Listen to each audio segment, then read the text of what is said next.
Here are 7 counterintuitive truths from the Bible, and wait till you hear number 4. It could change the way you use social media forever. The world says happiness comes from money, success, relationships, or Instagram likes, but then why do so many celebrities, millionaires, and influencers say they still feel empty? Research from Harvard, yes, Harvard, found that true happiness does not come from what you have, but from how you live. And guess what? The Bible taught this thousands of years ago. These 7 principles unlock deep, lasting happiness, and modern science backs them up. We chase temporary highs, but Jesus said in John 15 verse 11, "I have told you this so that my joy may be in you and that your joy may be complete." This isn't just feel-good theology. These are spiritual keys that work in the real world. If you're tired of chasing and still feeling empty, this video is for you. Key number 1, worship over worry. Philippians 4 verses 6 to 7, Paul said, "Do not be anxious about anything, but in everything, by prayer and petition, with thanksgiving, present your requests to God." There was Sarah. After being diagnosed with stage 3 cancer, she began every day not with fear, but with praise, and science confirms it. Gratitude-focused worship literally lowers cortisol, the stress hormone. Worship changes your brain, and your heart.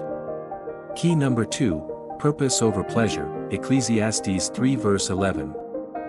Solomon wrote, "He has made everything beautiful in its time.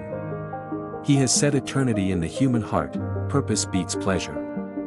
Viktor Frankl, a Holocaust survivor, said those who survived weren't the strongest, but the ones with purpose. God wired us to live for something greater than ourselves. Key number 3, give to live. Acts 20 verse 35, "It is more blessed to give than to receive." And science agrees. Harvard studies show generosity activates the same parts of the brain as chocolate or winning money. Giving rewires us for joy. It's how we are designed.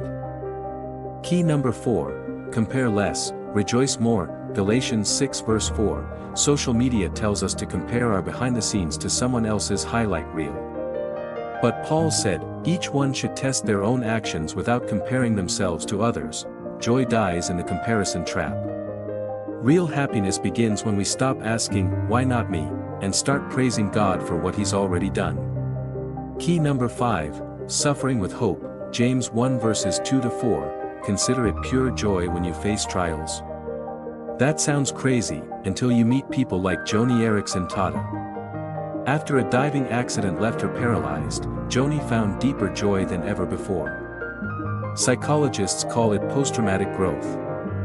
God does not waste pain, He uses it to birth joy. Key number 6, Sabbath rest. Mark 2 verse 27, the Sabbath was made for man, not man for the Sabbath. God built rest into the rhythm of creation. Studies show that 24/7 hustle increases depression and burnout. But those who unplug, rest, actually thrive longer. Rest is not laziness. It's obedience. Key number 7, eternal perspective. Matthew 6 verse 20, store up for yourselves treasures in heaven. Happiness is not found in temporary wins, but in eternal vision. I've never been happier. Every moment now matters more than ever. When we live with heaven in view, even pain has purpose. Joy becomes unstoppable. All these keys point to one person, Jesus. He is the source of true, lasting joy. Psalm 16 verse 11 says, "In your presence is fullness of joy, at your right hand are pleasures forevermore." Don't just hear these truths, live them. Try just one key this week. Maybe it's rest. Maybe it's giving. Maybe it's rejoicing in your storm. Drop a comment below and tell me which one impacted you the most. Happiness is not a fleeting feeling. It's a person. His name is Jesus. And He's inviting you to deeper joy today. And remember, joy is not found in what you chase, but in who you follow. If you enjoyed the story, more stories are coming to keep you warm and inspired. Just hit the subscribe button, like, share and comment. Check out another inspiring video right on top. See you on the next video.